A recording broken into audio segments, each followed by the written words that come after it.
Hello everyone, welcome to IFS YouTube channel.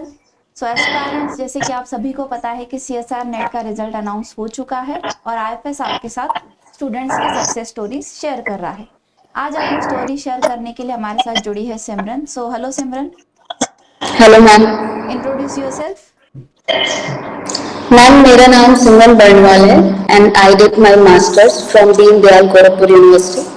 Recent में मैंने this year gate qualify किया है और नेट भी क्वालिफाई किया है। नेट एलएस क्वालिफाई किया है with rank 30। Okay, congratulation Simran. Thank you ma'am. So Simran, आपको किसने इंस्पायर्ड किया था सीएसआर नेट एग्जाम देने के लिए? मैम मास्टर्स कंप्लीट होने के बाद बस दो ही नाम सुनाई देते हैं, नेट और गेट। या तो मास्टर्स के बाद मैंने प्रिपरेशन शुरू की पर अटेम्प्ट नहीं दिया था और ओके। साथ में पार्ट टाइम टीचिंग भी ज्वाइन कर ली थी।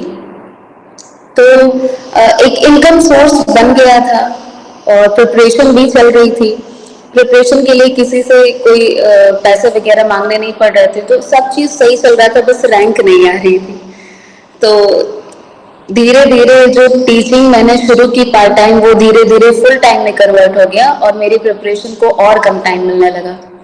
पर लास्ट ईयर मैंने पूरी तरीके से तो नहीं, लेकिन थोड़ा बहुत कम किया अपना टीचिंग टाइम, टीचिंग आवर्स कम किया। फिर उसके बाद प्रिपरेशन शुरू की और मैम एलएस क्वालिफाई हो गया विद रैंक 30। थोड़ा और मेहनत हो जाता तो मैम 0.5 मार्क्स और आ जाते और मेरा जेआरएफ भी क्लियर हो जाता। कोई बात नहीं सिमरन, आप अगली बार कर लेंगे। और इवन यस ये स्कोर भी मैम। बहुत ओके। अच्छा है। बहुत अच्छा स्कोर है। इस स्कोर को थैंक यू मैम। यस। सो सिमरन, आप हमें बताइए कि आप कितने कॉन्फिडेंट थे जब आपने प्रिपरेशन स्टार्ट की थी? मैम एग्जाम के पहले कभी भी कॉन्फिडेंस नहीं बिल्डअप होता। और एक चीज कि मैंने जितनी बार अटेम्प्ट दिया है, कभी क्वांटम और थर्मो नहीं टच किया है। मैंने क्लास 12th को पढ़ाया और क्लास 12th में जितनी थर्मो आती है बस उतना ही थर्मो मेरा क्लियर है। तो मैंने गेट क्वालिफाई किया, नेट क्वालिफाई किया है बिना थर्मो और उस लेवल के क्वांटम को पढ़े। बाकी सारे लेसन्स, सारे चैप्टर्स क्लियर थे, बस यही। ओके। सो सिमरन, आपकी स्ट्रेटेजी क्या थी शुरुआत में प्रिपरेशन जैसे आपने स्टार्ट किया था तो? मैम पहले साल मैंने पूरा कंप्लीट कर लिया था अपना प्रिपरेशन, जो थ्योरी पार्ट था वो सारा कंप्लीट कर लिया था। अगली बार भी मैंने थ्योरी पे ही फोकस किया पर मार्क्स नहीं बने। तो अभी दिस टाइम फेब में मैंने क्या किया कि थ्योरी बहुत कम पढ़ी और मॉक टेस्ट बहुत यूज़ किए। तो मॉक टेस्ट के लिए मैंने आईएफएस भी यूज़ किया, मैंने वेब प्रेप भी यूज़ किया, मैंने जे केमिस्ट्री भी यूज़ किया। और भी मैम जो पॉसिबल था, जिनके नाम मैं नहीं ले रही हूँ, ऑफलाइन तरीके से मैंने मॉक टेस्ट बहुत सारे लगाए। मतलब आप बोल सकते हैं कि मेरा फोकस थ्योरी पे 30% था और मॉक टेस्ट पे 70% था। आईएफएस के मॉक टेस्ट ने बेस मेरा क्लियर किया, कॉन्फिडेंस वहां से बिल्डअप हुआ। ओके। That's it.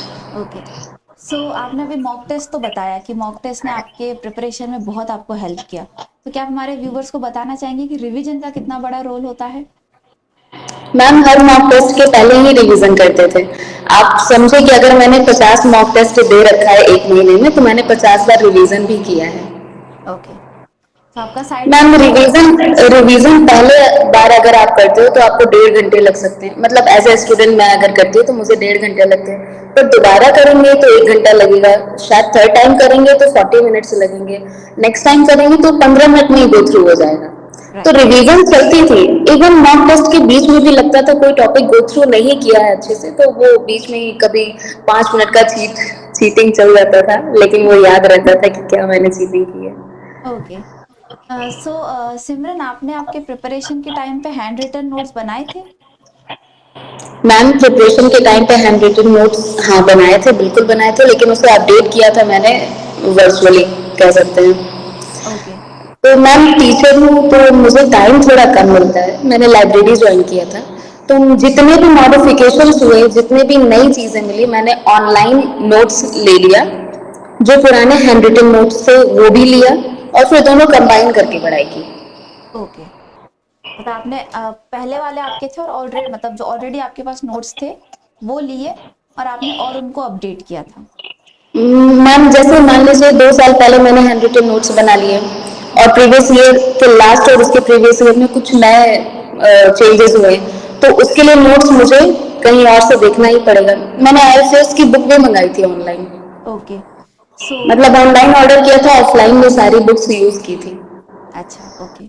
सो आपने ना शुरू में, इंटरव्यू के शुरू में आपने बताया था कि आपको जैसे थर्मो और क्वांटम उतना पसंद नहीं है, तो आपने उसको बेस लेवल का ही पढ़ा था। तो क्या यस आप मैम। थोड़ा गाइड करना चाहेंगे हमारे व्यूवर्स को कि कॉम्प्लेक्स टॉपिक्स को कैसे अप्रोच करें? मैम, कभी भी कंपटीशन 100% सिलेबस नहीं मांगता है। अगर आपने 95% या 90% भी अच्छे से ब्रशअप कर रखा है, अपने एंड से आप सेटिस्फाइड हो, तो आप 5% स्किप भी कर सकते हो। मैम, वैसे तो कोविड के बाद से चीज़ें बहुत हार्ड हो रही हैं, कट ऑफ बहुत हाई हो रहा है, तो शायद ये स्ट्रेटजी मतलब इस ईयर तक काम कर ले जाए, अगले ईयर ना काम करे, वो कुछ कहा नहीं जा सकता। लेकिन अभी तक तो यही था मैम कि 95% आपने पढ़ लिया, 5% थोड़ा कम ज़्यादा है तो चल जाएगा। ओके। वैसे रैंक मैम बार बार इतनी रैंक कह रहे हैं मैम, कट ऑफ इतनी ज़्यादा हाई हो रही है, कुछ स्टूडेंट्स बहुत बुरा लगता है मैम, जिनका जेआरएफ क्लियर हो गया वो दोबारा अटेम्प्ट करते हैं, दोबारा उनका रैंक आता है और फिर वो पीएचडी की सीट्स भी नहीं लेते। इस तरीके से जो गवर्नमेंट जेआरएफ की सीट्स लिमिटेड निकाल रही है, वो जिन्हें पीएचडी नहीं करना है वो भी लेकर बैठे हैं। राइट। मैम आप देखिए, 0.5 मार्क्स से मैं पीछे हूँ। अगर कोई किसी ने पिछले साल जेआरएफ क्लियर किया है, उसको इस साल भरने की क्या जरूरत थी? आप क्यों प्रूव कर रहे हैं कि बार बार आपकी जेआरएफ क्लियर हो रही है? आप पीएचडी करके निकल जाइए। जी, बिल्कुल। अ, सिमरन, आपको जो हमारे 3 सब्जेक्ट है, physical, organic and inorganic, personally आपको कौन-सा पसंद है? वैसे आप बता चुके हैं कि आप ऑर्गेनिक के टीचर हैं, बट स्टिल। मैम, मास्टर्स मेरा ऑर्गेनिक से है, लेकिन मुझे लगता है कि ऑर्गेनिक वाला फिजिकल भूल जाते हैं, तो मैंने फिजिकल पे बहुत काम किया। और ओके। इनऑर्गेनिक नो डाउट कोई कहता नहीं कि मेरा खराब है, इनऑर्गेनिक सभी का फेवरेट रहता है, तो इस जी, तरीके से तीनों ही ठीक है। ओके। तीनों में मैम प्लीज थर्मो और क्वांटम निकाल दीजिए, उसके बाद मैं जजमेंट दे रही हूँ। अच्छा, आप थर्मो और क्वांटम को साइड करके ही बता रही हैं। हाँ मैम, हाँ मैम। केमिकल काइनेटिक्स, इलेक्ट्रोकेमिस्ट्री बहुत पसंद है, पूरी ऑर्गेनिक बहुत अच्छी लगती है। इनऑर्गेनिक में कोऑर्डिनेशन, ऑर्गेनोमेटेलिक बहुत अच्छा लगता है। जितने भी मेजर चैप्टर्स है सब पसंद है। ओके। सो सिमरन, जैसे हमारे एग्जाम में 3 पार्ट होते हैं, पार्ट ए, बी एंड सी। तो आपका क्या ऑर्डर था पेपर सॉल्व करने का? मैम, मेरे ख्याल से आपके स्टूडेंट अभी तक क्रैक कर चुके हैं कि पहले उन्हें पार्ट सी करना चाहिए, देन पार्ट बी करना चाहिए, और पार्ट ए के लिए लास्ट के 15 to 20 मिनट्स इनफ है। आपको आ रहा है आप उसको गो थ्रू करें, नहीं आ रहा है उसको छोड़ दें। फालतू का निगेटिव मार्क्स लेने से फायदा नहीं। तो जहाँ ज्यादा स्कोर है वो है पार्ट सी। राइट। सो आपने पार्ट ए के लिए कुछ अलग से किया था, या बस मतलब पेपर में ही जाके देखा था कि जो आया उसी को करना है? ऑनेस्टली बोला है कि आईएएस की मैंने बुक मंगा रखी है, तो वो बुक मैंने एक हफ्ते पहले बस पढ़ी, एक एक घंटे के लिए। ओके। सो बस। सिमरन, जो एस्पायरेंट्स पहली बार सीएसआर नेट एग्जाम देने वाले हैं, उनको आप क्या गाइडेंस देना चाहेंगे कि डूज एंड डोंट्स, इन बातों का ध्यान रखें, ऐसी गलतियां अवॉइड करें? मैम, मुझे लगता है कि प्रिपरेशन करनी चाहिए 100%, पर लक जरूरी नहीं कि आपका साथ दे। आप साइड में एक हसल शुरू करें, कोई ना कोई हसल आपको शुरू करनी ही है, जिससे आपकी इनकम आती रहे, ताकि आप डिप्रेस्ड ना हो। राइट। जिस तरीके से cut off year by year increase हो रहे हैं, उस तरीके से मुझे नहीं लगता है कि, मैम मुझे लगता है कि रिसर्च एरिया पे गवर्नमेंट का बहुत कम फोकस है। ओके। और हम स्टूडेंट साइंस लेने के बाद अपना फ्यूचर, क्या बोले, अगर बहुत ब्राइट है तो ही डेवलप कर पाएंगे, अगर एवरेज है तो थोड़ा मुश्किल है। जी। मुझे लगता है प्रिपरेशन आप जारी रखें, साइड में कोई हसल भी जारी रखें, और सीएसआईआर 2 साल के अंदर क्लियर हुआ तो बहुत अच्छी बात है। तीसरे और चौथे साल के लिए आप जब एकदम कंफर्म हो जाए कि मुझे पीएचडी ही करनी है तो ही आ पाए। क्योंकि मैम इंस्टीट्यूट में भी इस साल मैंने जहाँ इंटरव्यू दी, वहाँ पर भी लोग मेरे से सेम क्वेश्चन कर रहे हैं कि आपका एमएससी 2021 में हुआ है कंप्लीट, और आप अभी 2025 में क्यों आ रहे हो इंटरव्यू देने? मुझे पता है वो फ्रेशर को ज़्यादा प्रेफर करेंगे, लेकिन मेरी नॉलेज खराब नहीं है, मुझे भी प्रेफर कर सकते, पर चांसेस तो कम हो गए ना। जी।